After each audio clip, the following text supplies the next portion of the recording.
Hello, everyone. Please let me know if the mic is not right or the wrong place. Thank you all for coming. That introduction is actually out of date as of a week ago because I'm now at WGBH instead of Boston.com, but that doesn't make much of a difference in this context.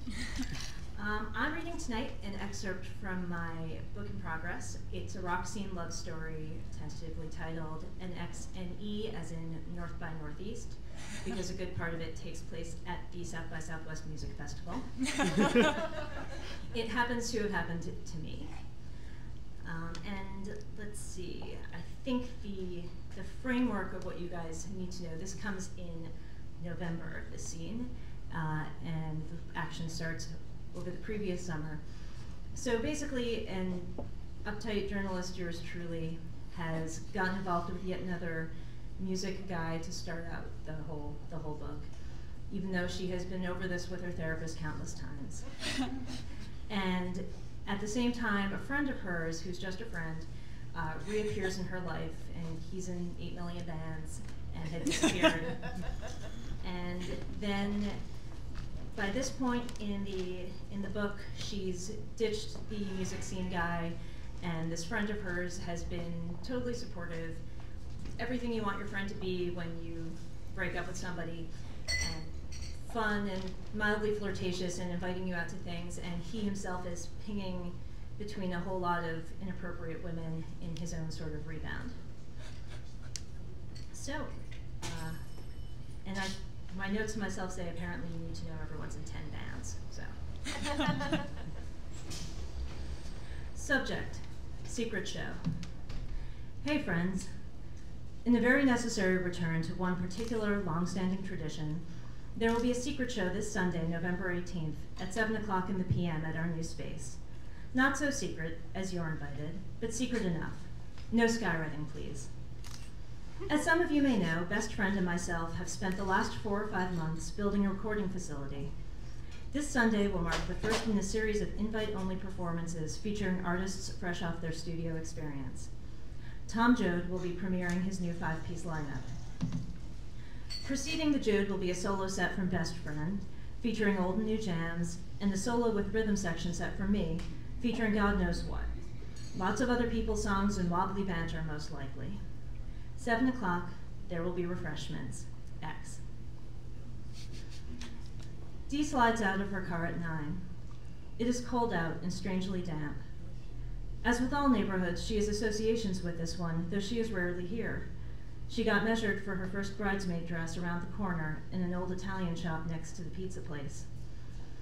The studio is blocks from the service road with its drive-through BK, and eventually an amazing, very small superstore, and blocks from Paul Revere's ride.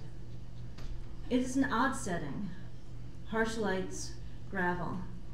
The flat brown building could almost be a double wide. A screen door flaps and bangs against the frame. She enters, senses as alert as if she were taking notes on what she will see in this place, on what its interiors say about the people who work here, X and the bands, how you can tell its story from the setting. Inside, it continues to feel like a trailer. There is a list of emergency numbers tacked on the skinny hallway, and a poster for X and Best Friend's band that never plays out these days. It did for a while. They had a t-shirt release party and were featured in some non-US edition of Vogue. It was during the time X had disappeared, so she couldn't ask about it, and it was very puzzling to Dee. This friend or ex-friend writing garage rock songs about a European fashion designer. Who is this person, she had thought. The old band poster has a sans serif rounded font that makes her think of some reason of the Vorticists. It says, "Their styles are a lie. Our own epoch is determining day by day its own style. Our eyes, unhappily, are unable yet to discern it." Someone is singing in the main studio, so she can't go in. She walks instead down the narrow hall and inspects the linear kitchenette. Takeout container, dewars, empty PBR cans, the kind of ice cube trays no one ever refills. Why does she feel like a cat burglar? Maybe it's her outfit, patterned after a former coworker who moved to NYC. Black tunic over black leggings with black flats, and her dad's old bomber jacket. At a break in the song, she edges into the room and nods to best friend, to X's bandmate Rick and his other bandmate, the fiddler. Standing front and center is a man in an off-white blouse, cap and suspenders, Tom Joad. X sits at a piano in front of an oil painting of some New England auntie, his Elvis Costello glasses and sideburns turned to the audience. Back before journalism, when she was just an NPR fangirl, she saw the main WBUR studio and the tour guide made them stop and listen to the quality of the silence. Warm, thick, somehow velvety. Hear that, she'd said? That's the sound of public radio. Everyone waits. Tom Joad starts to sing. He says, "She's watching as I hit my stride." His voice is reedy and plaintive. X rests his elbow on the music rack, nods slowly. The song begs for strings, and then the fiddler joins in, then X. Dee thinks, I must have known at some point that he plays piano, too. He strikes chords, the frame of his shoulders and forearms tense. Dee watches him for a moment, but has to stop, because he is making serious guitar face, and it's just too intimate. She watches Tom Joad instead. This wave of distraction, he sings. The band fades to nothing. Tom Joad's voice strings out like wire until it stops. The small audience applauds and starts to disaggregate. Dee looks around back in her usual brain. There is the crazy, X's pink-haired secret hookup looking very tall, probably 4 inches taller than E, who's about Dee's height, in platform wedges and an indie punk getup Dee remembers from the Manic Panic era. Dee says hi to best friend. I had no idea, she says. This place is amazing, I mean it. Best friend smiles big and avuncular. X hugs her. She compliments Tom Joad, who really is Dorothy aligned to the max, and quite the looker. But alas, she thinks, not for the likes of me. Not after all the talks with therapist about the story of her life, and how getting involved with rock boys has always meant choosing the wrong adventure. Rick and the fiddler have propped the back door open. She goes out to the alley against the fence, against nothing. They light up. She declines and holds her jacket tight. I can't stay out here, she says. I am easily chilled. X is leading a mini tour for the late crowd, discussing the genesis of the piano, the oil painting. He gestures to a bedroll. Lots of nights I've just slept here, he says. They started the work in August, he says, and she tries to imagine the studio filled with muggy heat. It is always so impossible in New England to reimagine summer in the cold months, and vice versa. The group of friends and fans obediently files down the hall, past the emergency numbers and band poster. The crazy's platforms clump. She is clearly still secret, but Dee wonders what people do or do not know. The group turns sharp right and pulls into the control room. A bookshelf holds 3-ring binders with masking tape session IDs, and an Esquire etiquette guide circa 1965. Dee envisions herself sitting cross-legged in the corner, her laptop on her lap, typing away on some long-cherished writing project, unnoticed and inspired. It is inspiring.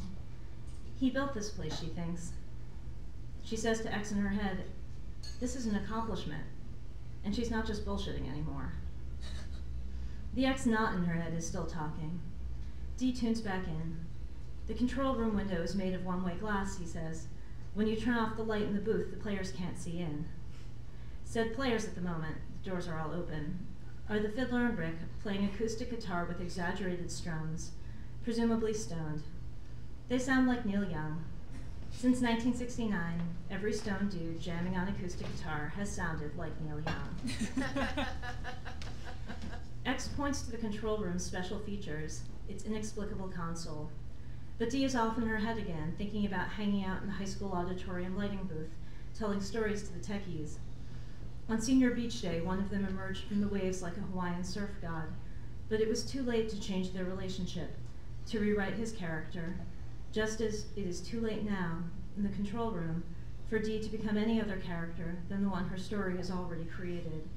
The uptight New Yorker who worries, analyzes, therapizes, who must make healthy choices in her relationships because aren't we all tired of repeating the same damn rock boy plot? As X points, his shirt cuff rides up and half catches on the buckle of his black leather wrist cuff, the one his 21-year-old NYC fuck buddy calls his chick magnet. Dee thinks of the flats of X's fingers on the console. She thinks of standing next to him in the sound booth at the club where he works, as he rides the slides to a crescendo, utterly engaged and reeking of sweat. The tour is over. The small group turns to leave. The crazy tromps out. Dee is last in line, X last before her. The brown hair at the nape of his neck is thick like a comma, delineating his off-white shirt collar, black sweater. The base of her own skull pulses. The last person leaves the room. X steps forward, then hesitates. His shoulder blades lift ever so slightly. He takes 2 giant steps forward. He lays the flat of his palm on the control room door and slams the door shut. He turns around. He looks at her, his face stricken in white. The white, black, brown of his face and body slow down, stretch, speed up. The whole figure blurs horizontally in motion. She thinks, do I want? He closes the gap.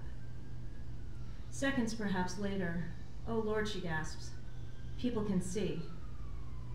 X turns quick around and hits the light. He walks back up to her, a breath more deliberate this time, more cocky. He smiles and shakes his head gently. He says, they can't see. Thank you.